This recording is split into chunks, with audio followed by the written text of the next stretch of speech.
नमस्कार, TV next मराठीमध्ये आपलं स्वागत आहे।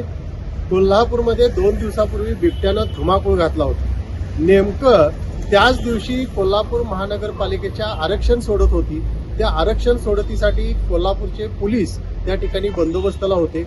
शाहूपुरी पोलीस स्टेशनच्या हद्दीमध्ये नागाळा पार्क आणि ताराबाई पार्क या परिसरामध्ये बिबट्या आल्याची माहिती पोलीस निरीक्षक संतोष डोके यांना देण्यात आली। संतोष डोके त्या ठिकाणी बंदोबस्ताला होते शासकीय विश्रामगृहावरती। तिथून ते आपल्या टीमसह नागाळा पार्कमध्ये दाखल झाले।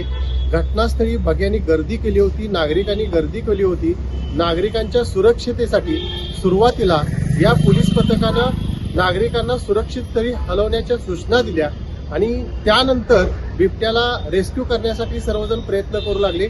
प्रयत्न करत असताना जवळच विवेकानंद कॉलेज या ठिकाणी सुरू होतं। तिथं कॉलेजच्या मुलं मुलींचा मोठा परिसर असल्यामुळं त्या मुलांना तिथंच रोखणं हे पोलिसांच्या समोर आव्हान होतं। पोलिसांनी त्या ठिकाणी त्या विद्यार्थ्यांना तिथंच रोखून ठेवलं आणि ज्या ठिकाणी बिबट्या थांबला होता त्या ठिकाणी बिबट्याला रेस्क्यू करण्यासाठी वन खातं आणि पोलीस प्रशासनातील काही कॉन्स्टेबल पोलीस त्या ठिकाणी प्रयत्न करत होते। हा प्रयत्न सुरू असताना त्या ठिकाणी शाहूपुरी पोलीस स्टेशनमध्ये अंमलदार म्हणून काम करणारे कृष्णात पाटील हे काठी घेऊन समोर उभे असताना त्यांच्यावर अचानक बिबट्यानं हल्ला केला। त्यांनी काठीनं त्याला प्रत्युत्तर दिलं। प्रत्युत्तर दिल्यानंतर बिबट्यानं त्यांच्या छातीवर, हातावर आणि मांडीवर पंजाने जखमा केल्या आणि बिबट्या बिथरून एका चेंबरमध्ये जाऊन बसला। कृष्णात पाटील जर त्या ठिकाणी उभे नसते तर बिबट्या पूर्णपणे शहर मध्यवस्तीमध्ये रस्त्यावरती येऊन मोठी जीवितहानी झाली असती। परंतु कृष्णात पाटील यांनी बिबट्याला काठीनं रोखल्यामुळं बिबट्या चेंबरमध्ये जाऊन बसला आणि त्याला पकडण्यामध्ये पोलिसांना यश आलं।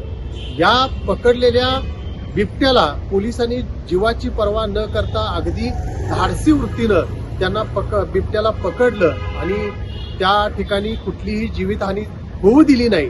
यासाठी कोल्हापूर पोलीस दलानं आज योगेश कुमार गुप्ता पोलीस अधीक्षक यांच्या हस्ते या कृष्णात पाटील, शाहूपुरी पोलीस स्टेशनचे निरीक्षक संतोष डोके आणि त्याचबरोबर त्यांना सहकार्य करणारे सरदार दिंडे, चंद्रशेखर लंबे, इंद्रजित भोसले, अरुण कारंडे या संपूर्ण टीमचा या ठिकाणी पोलीस अधीक्षक योगेश कुमार गुप्ता यांनी सत्कार केला। त्यांना प्रशस्तीपत्र दिलं आणि रोख स्वरूपात 35,000 रुपयाचं बक्षीस या टीमला देण्यात आलेलं आहे।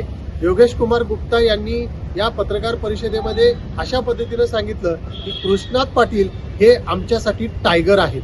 त्यांनी टायगर होते, टायगरचा सामना टायगरनं केला। कृष्णात पाटील हे आर्मीमध्ये आहेत, आर्मीमध्ये होते, त्यानंतर 10 वर्षापूर्वी ते पोलीस खात्यामध्ये आले। आर्मीमध्ये असल्यामुळे त्यांच्यामध्ये धाडसी वृत्ती पहिल्यापासूनच होती आणि ती आजही आहे। त्यांनी दाखवलेल्या या पराक्रमाबद्दल त्यांचा या ठिकाणी पोलीस दलाच्या वतीनं सपत्नीक सत्कार करण्यात आला, संपूर्ण टीमचा सत्कार करण्यात आला। पत्रकार परिषदेमध्ये पोलीस अधीक्षक योगेश कुमार गुप्ता यांनी सांगितले की हा मध्यवस्तीमध्ये बिबट्या आला कोठून, त्याचं किती दिवसापासून या ठिकाणी वास्तव होतं, या संपूर्ण घडामोडीची चौकशी आमच्या पोलीस दलाच्या वतीनं सुरू आहे। आम्ही शेवटपर्यंत पोहोचू। रात्रीच्या वेळी ज्या भागामध्ये सीसीटीव्ही आहे तिथलं फुटेज घेण्याचं काम चालू आहे। बिबट्याचं नेमकं तो प्रवेश कशा पद्धतीने त्यानं शहरामध्ये केला या सगळ्या बाजूनं आम्ही तपास करत आहोत। त्यासाठी वन खात्याची देखील मदत घेत आहोत।